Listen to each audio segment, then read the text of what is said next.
Ito na guys, itutuloy na natin. At dahil hindi maganda yung pagkakagawa ng machine shop sa ating cylinder ng itong Kawasaki ito, lalagyan natin yan guys ng silak. For sure lang tayo. Baka pumasok kasi ang tubig sa loob ng piston ulit. Ayan. Ayan o. Pati yung pagkakagawa nila nito, tingnan nyo, parang ano, parang nilaro lang. Pinapakansil ko ito dati. Tapos, dinala nila sa machine shop, winilding-wildingan lang o. Ayan ah. Hindi rin yan tatagal. Ayan. Sabi ng may-ari, buhin lang daw at ibibenta. Okay, bahala ka. Sabi ko. Buhin ko yan, paandarin ko yan. Pero, huwag kang magtatanong sa akin kung ang tubig ay pumasok sa piston. Ayan. Ayan, lagyan natin guys ng silak para makasigurado tayo ng kaunti. Mahirap na.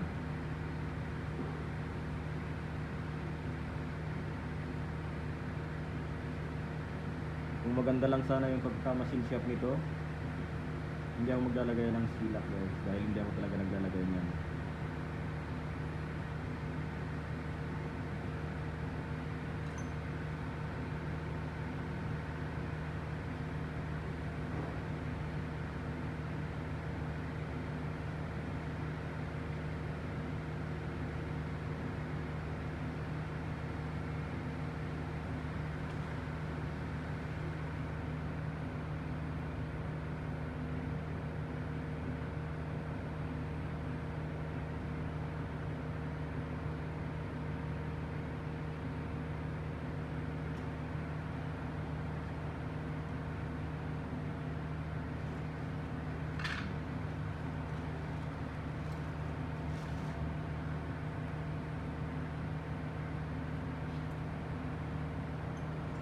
Kaya nga pala, kapag nag-rebuild kayo guys, huwag nyo itong kakalimutan. Dito yan, nakalagay. Yan ang supply ng oil patungo sa camshaft. Tapos yung cylinder head gasket, bago nga sana, kaya lang may mga gas-gas naman. Yan. Kaya obligado ka talagang maglagay ng mga silak-silak na ganyan. Dahil hindi maganda ang mga pyesa.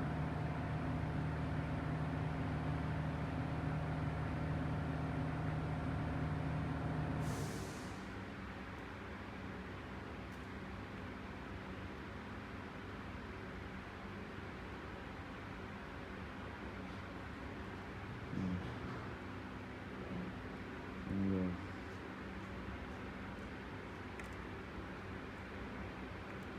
Okay.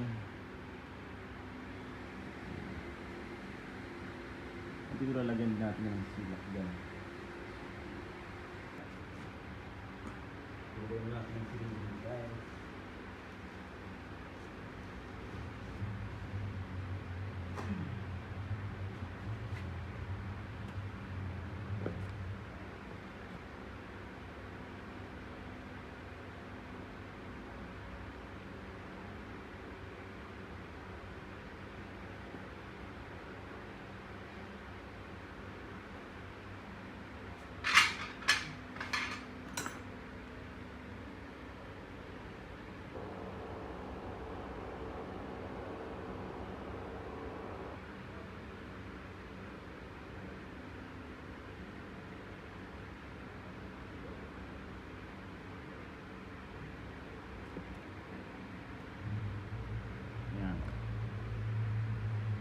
Lumapat ng mayos.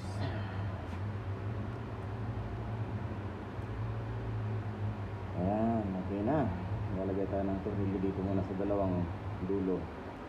Ayan, tatanggalin muna natin ang camshaft para mailagay natin ang mga tornilyo.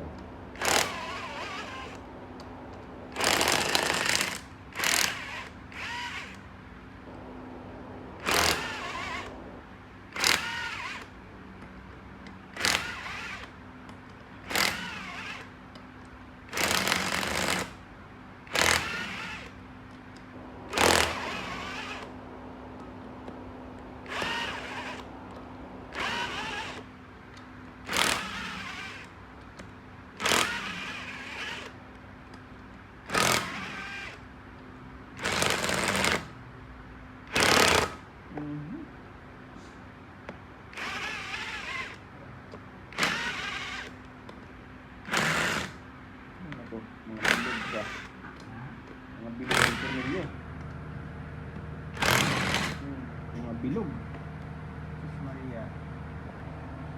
Yan.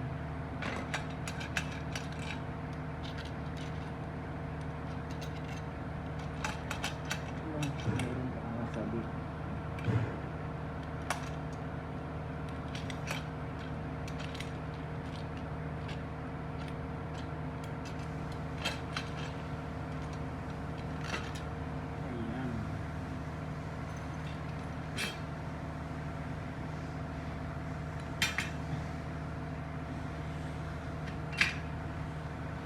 Guys, naglalagay tayo ng tornilyo. Naglalagay tayo ng tornilyo, huwag yung kakalimutan ng washer.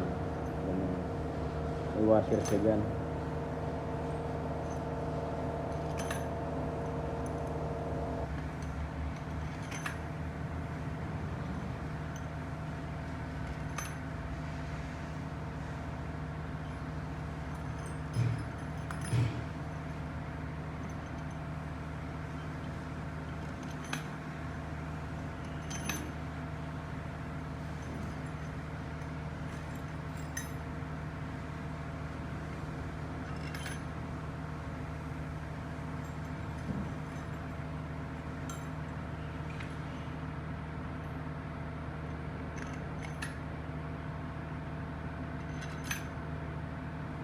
Yan, palalapatin muna natin.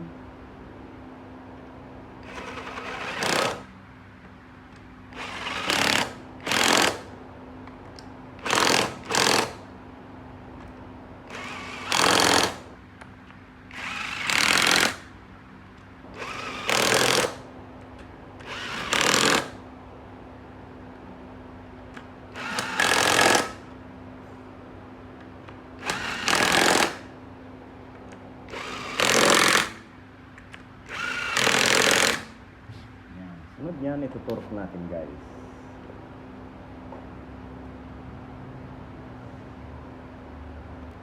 Yan. Ituturk muna natin.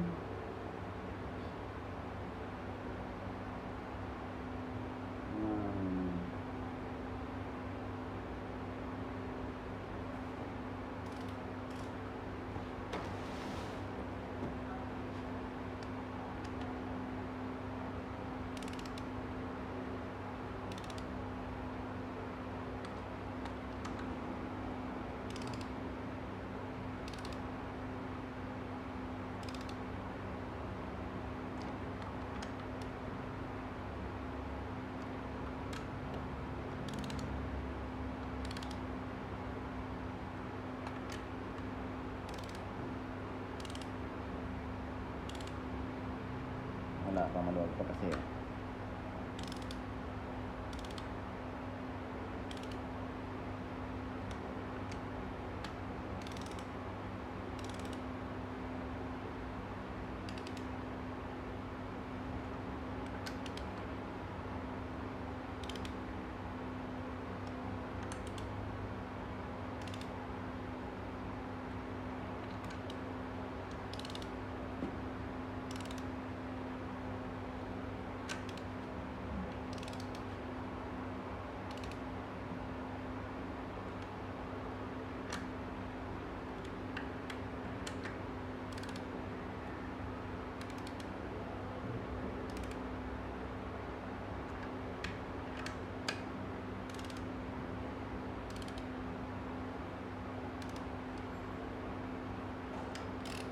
Yan.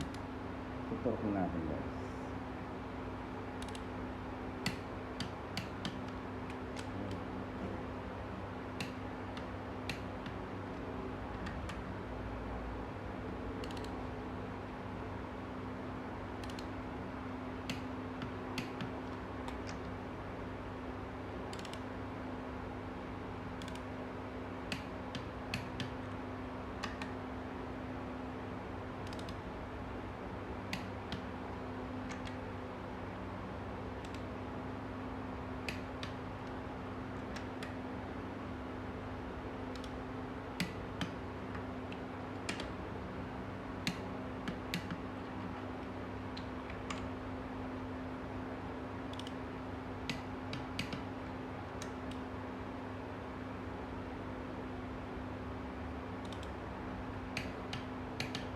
Okay. Ayan. Naka-torque na siya. Okay, so final na natin. 100 Newton meter. Ayan.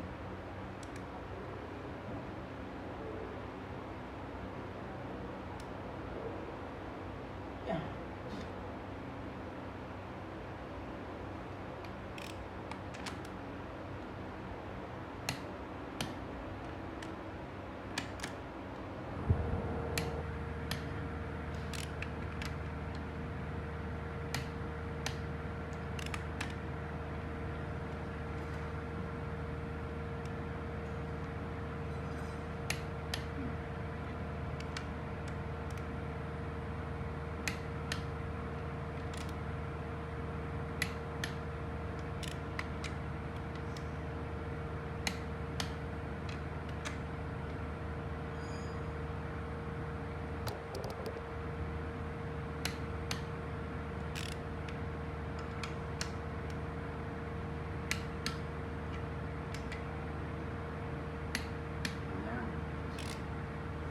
Higpit na. Kapag naghigpit kayo guys, ulitin nyo dito sa gitna, dahil kadalasan pag naghigpit kayo ng sabay sa parehas, ito ang maluwag, lumuluwag ang gitna minsan. Ayan na. Mamaya maglalagay tayo ng timing chain. Ito normal tight lang yan guys. Yan, dalawa na yan. Saka ito. Kaya nga pala mahaba yung tornilyo ng cylinder head. Alam niyo ba kung bakit? Sabihin natin. Dahil ang cylinder head niya saka yung cylinder magkasama. Dito siya. Hanggang dito ang tornilyo niya. Ayan. Hindi kagaya ng ibang jet ski or sasakyan na hindi ito nahihiwalay ang mga sleeve. Ngayon, magta-timing tayo guys. Ngayon guys, bago tayo maglalagay ng timing chain, i-align muna natin ang camshaft. Pakita natin ang timing ha.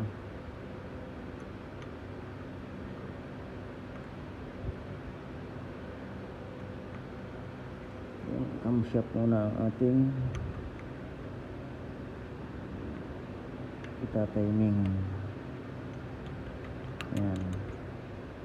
Ito yung kanyang TDC or timing. Dito yan nakatapat sa gilid na ito. Pakita natin guys.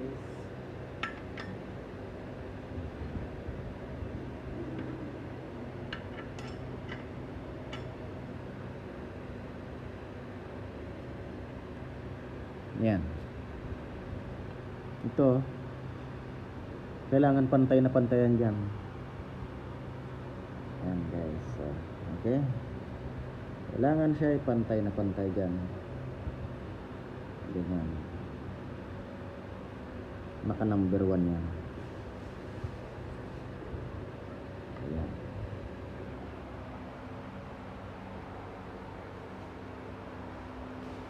Ito yung kanyang timing chain. Wala kang makikitang timing mark dyan guys. Wala yung timing mark. Lagyan natin.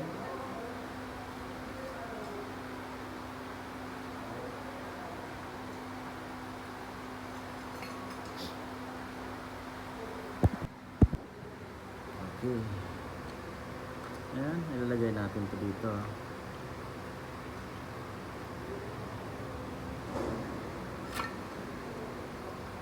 Ayan. Sunod natin ilalagay yung mga damper chain. Meron yung washer na ganito or bushing. Ilagay natin dyan guys. Ayan. Tapos pagdating dun sa ilalim, lagyan natin ng tornilyo.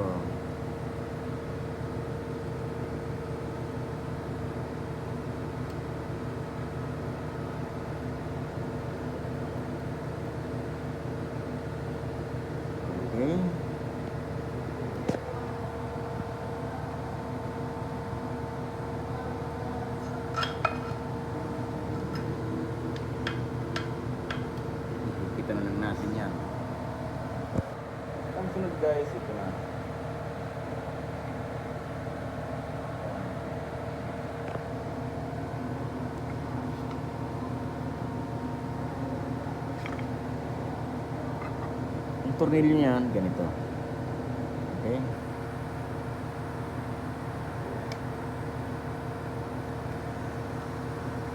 Pangit kasi magtrabaho kapag walang pangit gumawa ng video kapag walang naghahawak ng camera.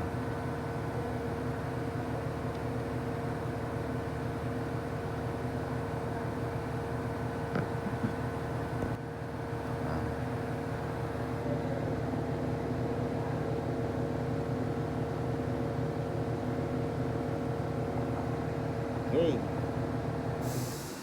Higpitan lang natin yung dalawa na yan.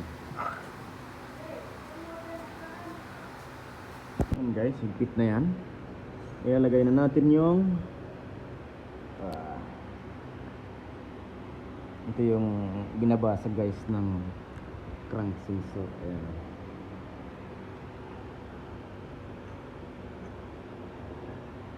At ito rin yung ginagamit para mag-timing ng crankshaft. Dito tayo bumabase. Ayan. Okay. Para pag nagkabit ka ng timing ng camshaft timing, makikita mo kung nakalibil yan. Kaya ikakabit na natin yan. Tornilyohan na natin.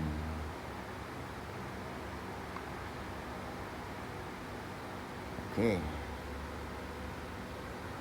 Higpitan lang natin yan.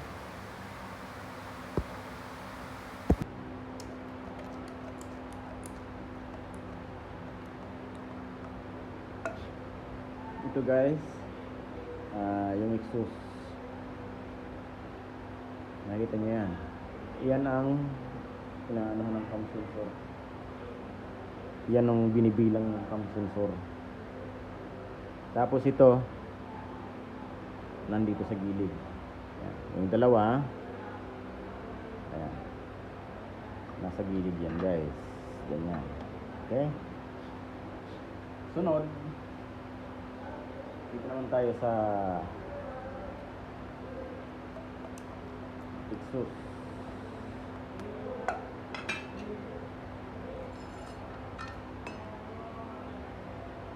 Ilagay muna natin ito.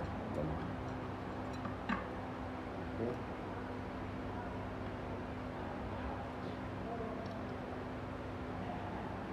Ito naman, yung sa intake, itong isa nandun sa gilid. Ayan na, yung isa. Hindi yung dalawa, dahil kapag yung dalawa, parehas yan ganun. Okay? Kailangan ang ilagay mo dun sa gilid, yung isa. Mamaya, pag na-timingan natin, ipakita ko sa inyo kung paano.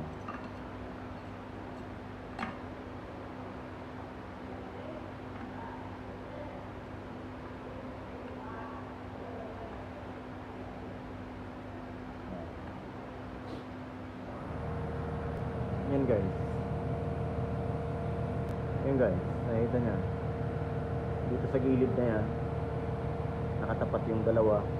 Tapos ito namang isa doon. Yan o, maluwag pa kasi kaya hindi pa siya tapat.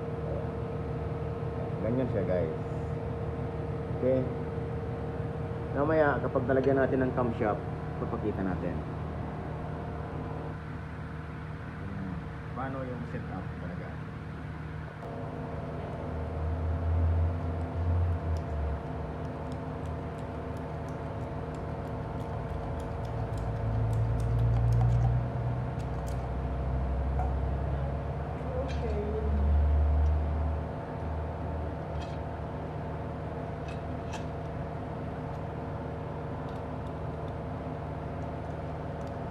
Yan.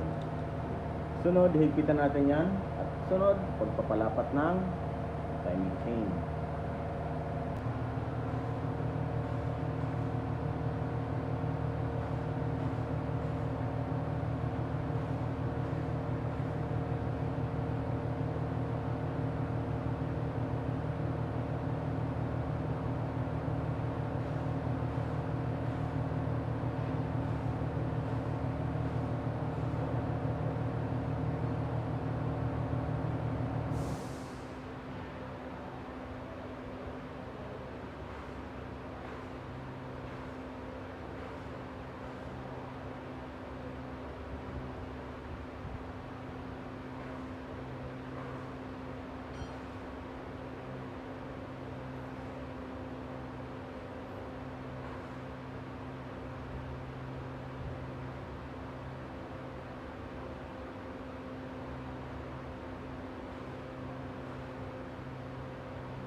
Sorry guys, medyo natagalan dahil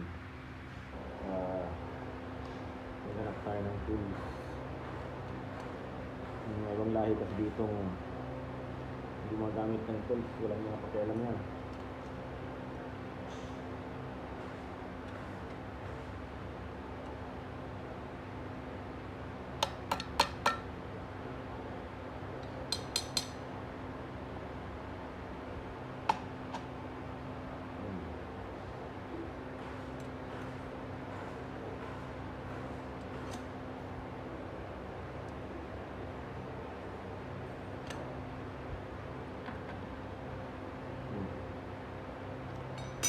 Yan yung umangat yun kapag naghihigpit kayo dito, kailangan i-adjust nyo rin ang pinsoner, tulak nyo ganyan o.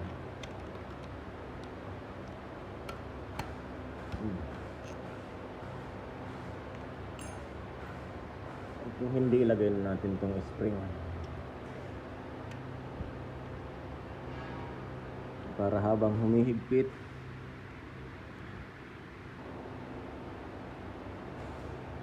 kusa naman siyang lumalapat. Nilagay ko na yung spring at saka yung tornilyo.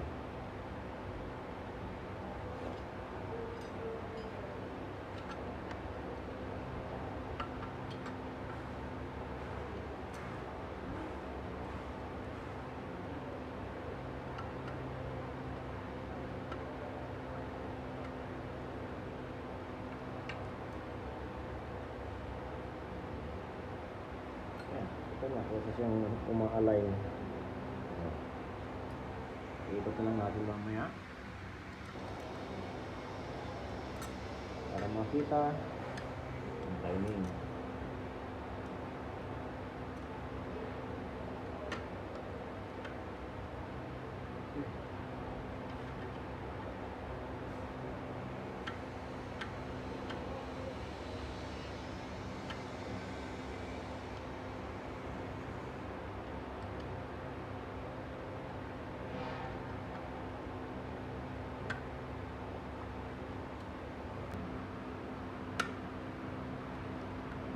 Palapat lang muna yun. Hindi pa naman natin hinihigpitan guys.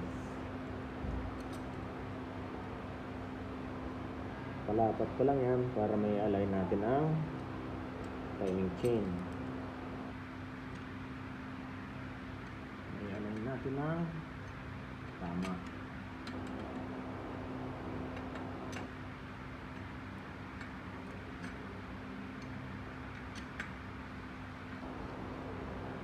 Okay. Ayan, tingnan nyo ang alignment ng timing.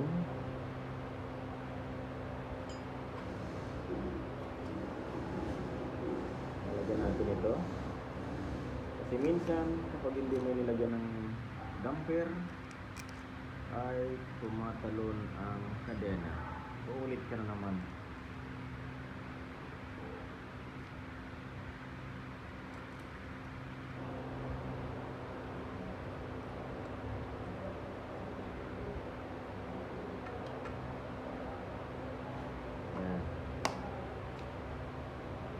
Guys, may timing natin. May timing na natin yan. Tingnan nyo. Yan o. Teka, maglalagay tayo ng ilaw. Yan guys. Ano rin sa exhaust. Same tick. Ayan din. Pagdating sa exhaust guys, ayan. Ay, sa exhaust. Sa camshaft or sa sprocket. Ayan. Isa. Dito naman sa kabilang dulo, dalawa. Okay? Tapos yan, makikita niyo yan. Nakalibil yan lahat. Okay? Tapos sa crankshaft naman, ayan guys. Nakalibil yan ng ganyan. Okay?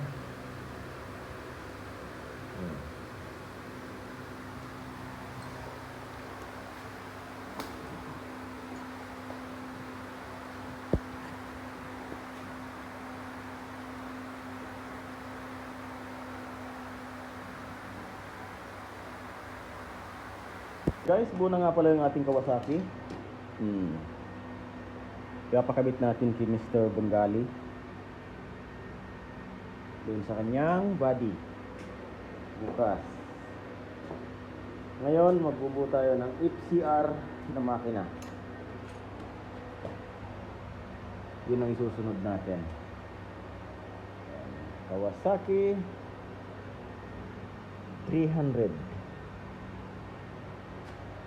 Kawasaki Ultra 300.